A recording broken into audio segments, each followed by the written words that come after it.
Lavdërimet dhe falenderimet I takojnë Allahut, krijuesit të gjithësisë. Atë e falenderojmë dhe prej Tij ndihmë dhe falje kërkojmë.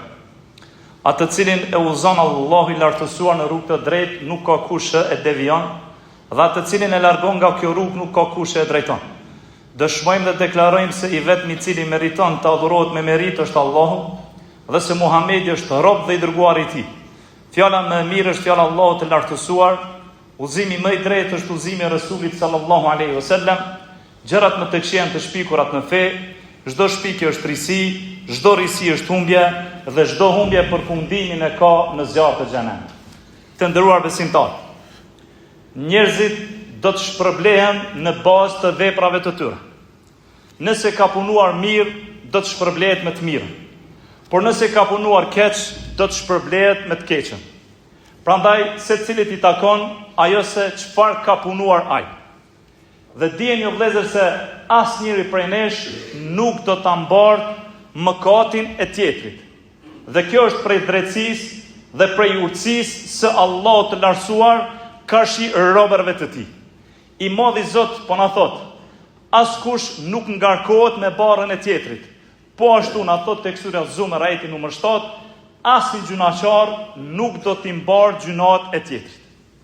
Omeri radiallahu anhu ishte duke ligjëruar minber dhe ju drejtua sahabëve duke u kujtuar atyre fjalën e pejgamberit alayhi salatu selam që e gjejmë tek Imam Buhariu dhe Imam Muslimi, e që është e njohur mesin e jush.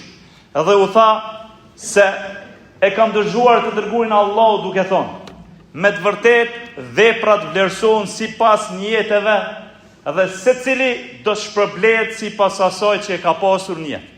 Ndërsa I dërguari I Allahut Muhamedi sallallahu alaihi wasallam na thot hadithin kutsi, e që është fjala e Allahut, dhe hadithi është tek Imam Muslimi, se Allahu subhanahu wa taala ka thonë: o robrit e mi, janë veprat tuaja, të cilat I ruaj dhe pastaj ju a shpërblej. Kështu që kushdo prej jush që gjen mirë, le ta falenderoj Allahun e lartësuar.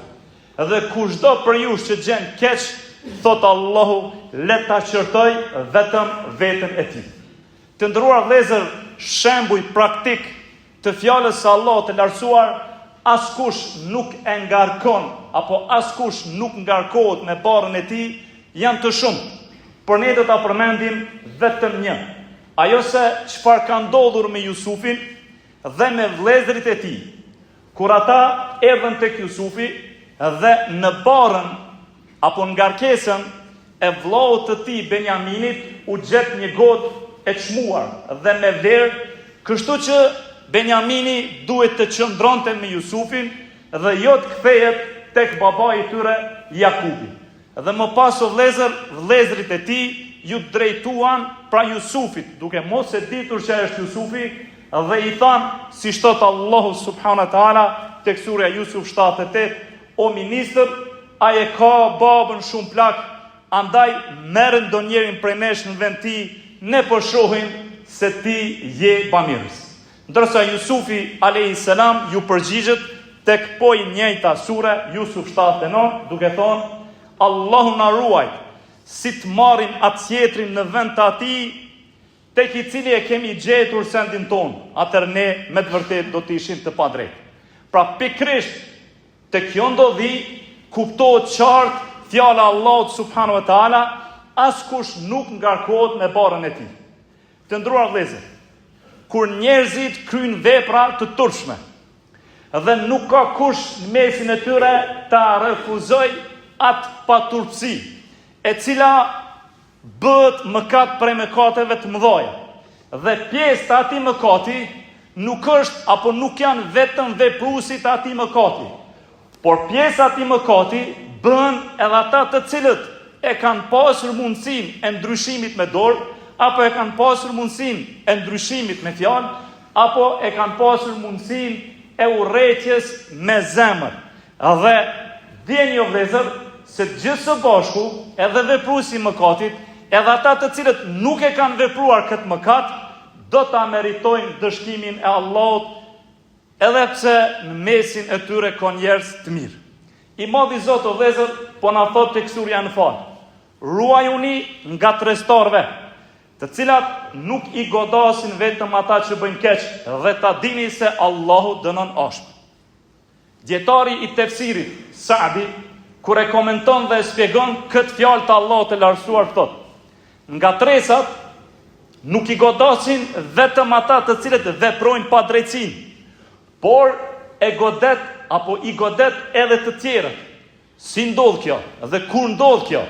Kjo ndodh, o vëllezër, atëherë kur pa drejtësia shfaqet me një popull edhe nuk ndryshohet ajo pa drejtësi. Atëherë dënimi nuk e përfshin vetëm veprusin e mëkatit apo vetëm veprusin e padrejtësisë, por i përfshin gjithë njerëzit.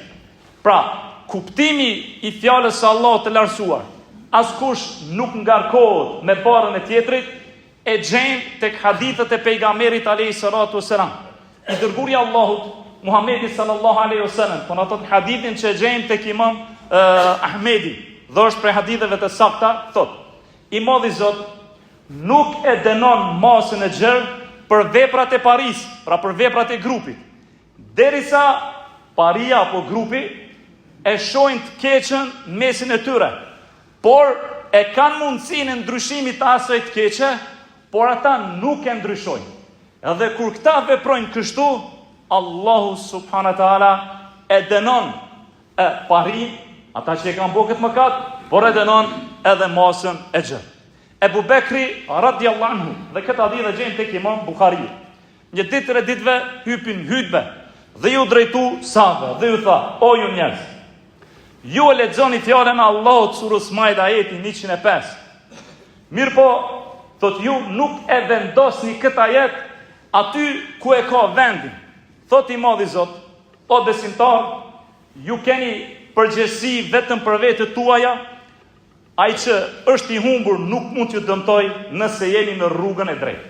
Edhe vazhdon Ebu Bekri duke thënë: e kam dëgjuar të dërguarin e Allahut Muhammedin sallallahu alaihi wasallam duke thënë: sigurisht kur njerëzit ta shohin të keqen me sy dhe nuk e refuzojnë atë të keqe, së shpejti dënimi I Allahut ka mi përfshit të gjithë. Pra, edhe veprusin, edhe ata të cilët nuk e kanë vepruar të keqe, pse do t'i rrok dënimi I Allahut?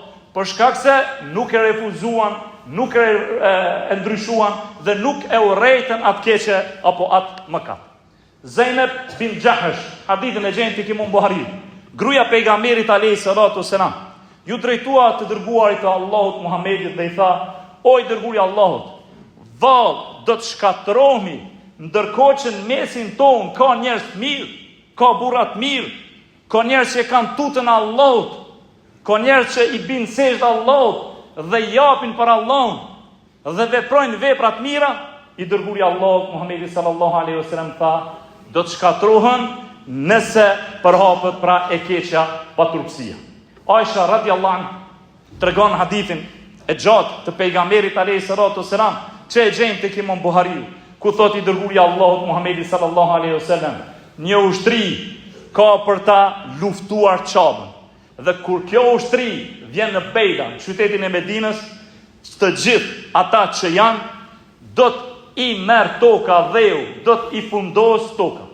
Dhe kur e dëgjon Aisha radiallahu anha këtë fjalë nga I dërguari I Allahut, I thot: o I dërguari I Allahut, e si do t'i fundos të gjithë ata njerëz toka, ku në mesin atyre njerëzve ka njerëz të mirë që nuk e kanë ata në jetin e shkatrimit dhe luftimit të Çabës, ku në mesin atyre ka burra tregtar të mirë, pra nuk mendojnë dhe nuk veprojnë sikur se ata. I dërguari I Allahut Muhammedi sallallahu alaihi wasallam tha: do të fundosen të gjithë, pastaj do të ringjallen sipas njeteve të tyre.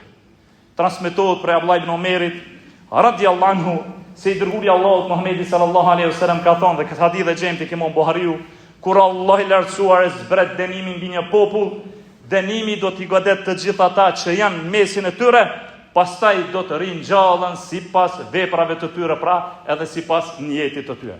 Prandaj vëllezër, kur dënimi I Allahut e prek një popull për shkak të mëkateve të tyre, drejtësia e Allahut subhanahu wa taala nuk e harron individin.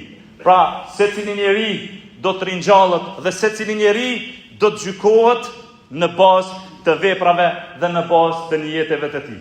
Dhe dijeni vëllezër se kjo rregull dhe ky parim askush nuk ngarkohet me barën e të tjetrit, na mëson që ne nuk duhet me humb shpresën në mëshirën dhe rahmetin e Allahut dhe ne nuk duhet të harrojmë kujdesin ndaj veprave tona, duke qëndruar drejt dhe duhet jemi të devotshëm karshi Allahut subhanahu wa taala dhe t'i thirrim njerëzit me atë se çfarë na ka urdhëruar Allahu dhe çfarë na ka urdhëruar profeti dhe t'i ndalojmë njerëzit me atë që ka ndaluar Allahu dhe ka ndaluar profeti Muhamedi sallallahu alaihi wasallam. Dhe dini o vëllezër se Allahu subhanahu wa taala është dënues i drejtë dhe Allahu subhanahu wa taala është shpërblys i plot. E lutim të mallin Zot që kur shohim ndonjë të keqe, nëse na jepet mundësia ta ndryshojmë me dorë, ta ndryshojmë, por nëse na jepet mundësia ta ndryshojmë apo të flasim me gjuhën tona, ta bëjmë një gjë të tillë, e mbi të gjitha, edhe nëse kjo nuk arrihet, atëherë ta urrejmë këtë vepër me zemër, sikur se ka në hadith, dhe ky është imani më i dobët. Wa sallallahu alaihi wasallam.